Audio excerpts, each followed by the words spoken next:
Rahayu Sagung Dumadi untuk kadang-kadangku para putra Rama, para pemegang kunci ajaran Rama Semono, dan kepada para pemirsa semuanya. Perkenalkan, saya Dirus. Untuk tutorial ini saya akan berbagi belajar dengan Anda semua tentang kuliner atau tentang wedangan ya, atau angkringan ya, untuk bisa saling belajar, dimana saya akan mengungkapkan dari semua pengalaman-pengalaman saya selama 10 tahun terakhir ini dalam usaha wedangan, atau lebih baiknya di orang-orang itu menyebutnya ya. Untuk pada Anda yang kepingin belajar ke arah mendirikan wedangan atau mau mengawali, boleh mengikuti video saya, dan nanti akan banyak sekali wejangan-wejangan dari saya, pembelajaran dari saya, pengalaman saya akan saya tumpahkan dalam video-video YouTube ini. Untuk pertama-tama dalam usaha kuliner itu yang perlu kita terapkan atau kita gunakan ya, bukan hanya dalam kuliner ya, dalam apapun. Kalau bisa, usahakanlah untuk berkesadaran diri. Berkesadaran diri itu diantaranya adalah salah satunya selalu berbuat baik, karena selalu berbuat baik ini akan membuka jalan pintu rezeki kita, supaya kita tidak tersandung-sandung dalam setiap usaha kita, bisa berjalan lancar ya. Dan kalau orang Jawa bilang itu, sangune opo pak, bekale opo pak, nek arep buka usahaku, mau apa aja. Kalau orang Jawa bilang itu modalnya cuma satu, itu cengkir ya. Cengkir bukan berarti kok cengkir yang dikatakan ataupun yang di dalam alam semesta ini cengkir gading, itu bukan. Tapi cengkir ini adalah kencenging pikir, jadi bukan cengkir-cengkir itu terus buat syarat apa, itu bukan ya. Jadi kencenging pikir, temenan, atau kita itu lebih fokusnya ke arah kita mau berusaha itu lebih fokus. Untuk persiapan selanjutnya, jelas kita akan mempersiapkan pendanaan dahulu ya. Kalau dulu 10 tahun yang lalu itu saya membuat gerobak itu kurang lebih sekitar 3,5 juta ya. Tapi kalau kita mau lebih ringan, kita beli ya. Kalau dari 10 tahun yang lalu itu harganya sekitar 2,5 juta itu untuk gerobak yang kecil itu. Tapi kita juga harus melihat bagaimana kita itu melihat situasi, lokasi di mana kita itu mau membuka. Kalau memang lahannya itu luas, ya kita buka yang lebar atau yang gede, supaya nggak nguciwani yang datang nanti ya. Nah, untuk peralatan-peralatannya nanti kita bisa saya bikinkan dalam video setelah ini ya. Untuk peralatan-peralatannya, yang penting ini untuk persiapannya dahulu ya, atau teknik-tekniknya dalam kita tuh berdagang ya.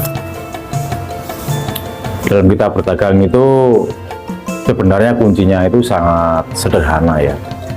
Berdagang itu kalau kita itu selalu menerapkan sing tuku ora gelo, sing dodol ora rugi.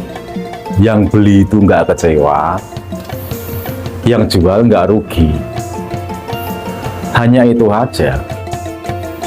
Kalau mereka nggak kecewa, mereka akan kembali lagi, akan mampir lagi, berkunjung lagi ke tempat kita.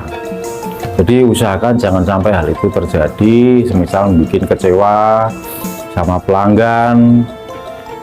Kemudian kita itu harus lebih konsekuensi menghormati pelanggan ya.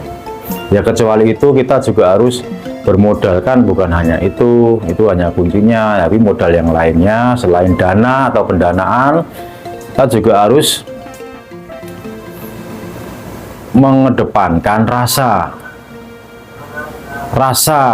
di mana dagangan kita itu jangan sampai ketinggalan dengan yang lain, karena sekarang ini persaingan perdagangan sudah semakin begitu banyak.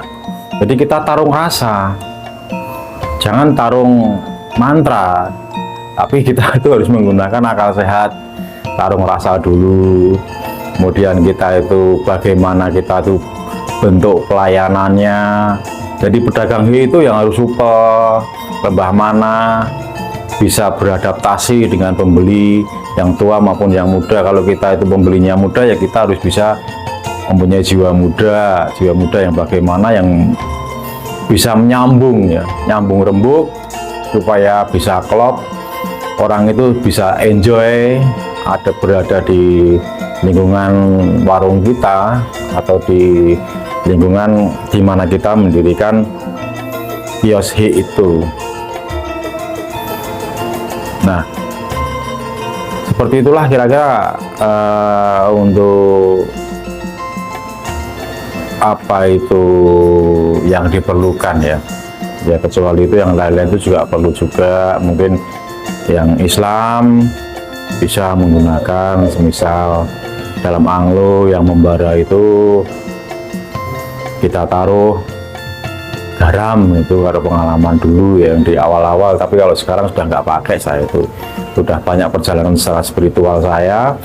Kalau dulu saya pernah waktu saya di Islam dulu itu menggunakan garam ya, garam berasa. Mungkin ada yang tahu ya, garam berasa itu garam yang besar-besar itu yang diproduksi dari pantai langsung itu kita taburkan ke arah anglo, kemudian kita baca Al-Fatihah 3 kali itu supaya uap daripada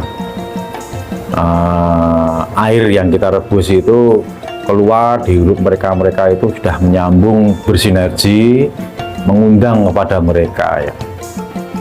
Ada juga yang misal kita itu menggunakan doa ya, termasuk doa kita sendiri-sendiri menurut agama kita ya, menurut agama kita sendiri-sendiri ataupun menurut kepercayaan kita sendiri. Kalau menurut kepercayaan Deus nanti beda lagi. Tapi kalau sama ya monggo, pengen belajar sama Deus ya monggo ya, silahkan. Deus itu terbuka dalam hal apapun, akan Deus tularkan di sini ya. Atau mau ketemu, tanya-tanya di warung itu boleh. Dan satu, waktu kita nanti dalam sudah beroperasional ya, kalau dulu-dulunya waktu awal-awal itu ada orang tua bilang kan, banyak masukan dan saran itu kan dari orang tua bilang, ada yang bilang kalau semisal mendapatkan pembeli pertama itu uang yang pertama itu jangan dicampur dengan uang operasional warung ya. Kalau bisa disendirikan, disimpan, boleh dipergunakan besok untuk belanja atau untuk apa. Jadi jangan dicampur ke arah keuangan perputaran itu supaya dia tidak keluar. Jadi ibaratnya kalau dulu itu, kalau ilmu Jawa itu dipergunakan untuk menahan supaya rezeki itu nggak keluar. Nah, untuk menarik rezeki itu boleh juga. Nah, selain itu dalam usaha warung saya tekankan sekali lagi, ini untuk selalu dipakai ya, selalu menjaga kebersihan. Sedikit apapun, wujud apapun kotoran yang di situ, semisal kita mendapatkan ada kotoran, cepat-cepat dibuang di tempat yang sampah, ditempatkan ke tempat yang benar supaya terlalu tidak bersih lah, itu secara logikanya. Tapi kita juga kan pastilah mungkin ada orang itu mempunyai kepercayaan lain-lain, ada yang percaya tempat kebersihan dan sebagainya isong wangi-wangi dan sebagainya. Nah, itu tergantung kepada kita masing-masing ya. Atau itu kedua, di dalam kita itu mengoperasionalkan atau kita tuh berdagang, itu jangan sampai kita membicarakan warung yang lain dengan ngerasani atau bicara tentang kejelekan orang lain. Itu benar-benar dicamkan ya, jangan sampai hal itu terjadi, karena semuanya itu akan kembali. Kita akan selalu membicarakan warung yang lain, menjelek-jelekan yang lain, itu kita pun akan mendapatkan yang sama, kita pun akan dijelek-jelekan yang lain, padahal itu adalah jembatan di mana akan terjadinya benturan. Selalu berpikir positif pada yang lain, bila perlu diajak kerjasama, semisal ini kerjasamanya ya. Tuh dulu ya, minum kopi dulu.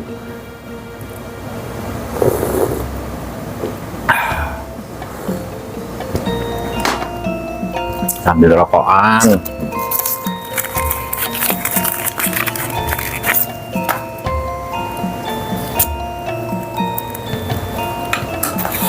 Oke, saya lanjut. Kalau kita selalu membicarakan warung yang lain tuh dengan kejelekan-kejelekannya, kita pun akan, berarti kita juga akan membesarkan diri kita sendiri, membaguskan diri kita sendiri. Nah, pada akhirnya itu akan berimbal balik ya. Siapa menanam pasti menuai.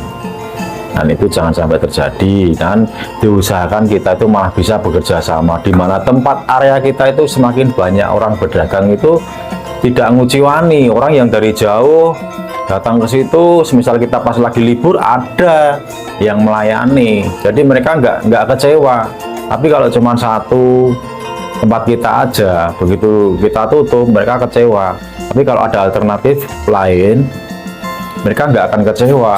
Begitu tujuannya itu banyak alternatif. Dan satu, kalau memang bisa, usahakan untuk kerjasama dengan kanan kiri kita. Kanan kiri kita itu seperti misal sama-sama wedangan atau sama-sama ya. Misal kita kekurangan gorengan atau nasi atau apa, kita ambil yang lain itu, kanan kiri kita itu. Nah demikian juga dengan mereka. Kalau kita dengan kita masih, mereka habis, misal habis digeruduk dari tim sepak bola atau badminton atau dari mana itu ada rombongan, ternyata dagangannya habis, kita masih banyak, kan kita bisa saling tukar dagangan ya, walaupun harganya kan tetap ada, kita untung bisa habis, mereka juga mendapatkan untung dari beberapa ratus rupiah yang berkali-kali ini tadi. Jadi tetap menjaga, dimana kita itu harus tetap damai dengan yang lain, jangan sampai mengolok-olok, jangan sampai membicarakan yang buruk-buruk. Kita tetap eksis, dan jangan lupa kita tetap berketuhanan, kita tetap berdoa, dan yang paling penting adalah sebagai modal kita itu berdagang, kita harus tetap berkesadaran, berkelakuan baik, karena orang yang berkelakuan baik ini sudah tidak membutuhkan aturan ataupun larangan ya. Kalau ya sebagai contoh beginilah, ada tulisan dilarang membuang sampah, tapi kalau orang yang sudah berkesadaran, maka mereka tidak akan membuang sampah. Walaupun tidak ada tulisan dilarang membuang sampah, tapi kalau orang yang belum berkesadaran, ada tulisan dilarang membuang sampah, tetap dibuangnya juga, karena dia nggak sadar ada dampak negatif dari perbuatan kita. Nah, dalam hal ini kita berdagang itu selalulah kita tuh jangan manembah marang nafsu, manembahlah marang rasa ya, rasa kita masing-masing. Kalau rasa itu berkata ini jangan, ini jelek, jangan dilakukan. Kalau kita nggak mau menerima hal yang jelek, jangan kita memberikan jelek ya pada orang lain. Orang gelem dijiwit, ojo jiwit, ya itu kan istilahnya seperti itu. Jadi untuk kali ini saya hanya berpesan bahwasanya memulai dagang itu lebih bagus dimulai dari memperbaiki diri, berkesadaran, selalu berkelakuan baik, selalu jujur, patrap pangucap tingkah laku harus tetap diusahakan baik sesuai dengan kehendak hidup atau kehendak hati nurani. Nggak perlu aturan ataupun larangan, jangan membawa garis ya. Kalau kita tuh dalam berusaha berdagang, yang datang itu beragama apa, bersuku apa, kaya, miskin, kita hormati sama, jangan membeda-bedakan, dan kita selalu jujur. Jangan sampai kita itu ibaratnya begini, menekan harga, atau kebetulan ini orang yang nggak tahu atau orang jauh kita tinggikan harganya, itu jangan sampai. Karena kita itu juga harus sesuai, mengalir seperti air. Kita tuh jangan sampai membuat kecewa. Secara raga kita menipu dia itu bisa, tapi secara jiwa, secara rasa, tetap yang di dalam itu pasti mengetahui. Karena sumber sang hidup itu sama antara hidup saya dengan hidup mereka, atau hidup saya dengan hidup Anda, dengan hidup siapapun itu sama, hanya satu hidup. Itu bisa merasakan bahwasanya setiap kita dicurangi orang, pasti akan timbal baliknya akan tercurangi juga. Baiklah, untuk video ini kita selesaikan dulu, dan saya mohon untuk kepada kadang-kadang saya yang di Putra Romo, mohon doa restunya supaya video saya ini bisa berjalan lancar, dan juga untuk para pemirsa sekalian yang mungkin penasaran dan ingin belajar mendirikan atau berusaha hik atau wedangan, tetap ikuti video saya, tapi jangan lupa untuk tekan jempol dan subscribe-nya, dan kritik dan sarannya, doanya saya tunggu di kolom komentarnya. Untuk kali ini saya sekian dulu dari saya, Deros. Rahayu Sagung Dumadi, selamat malam, sampai jumpa lagi di tutorial berikutnya.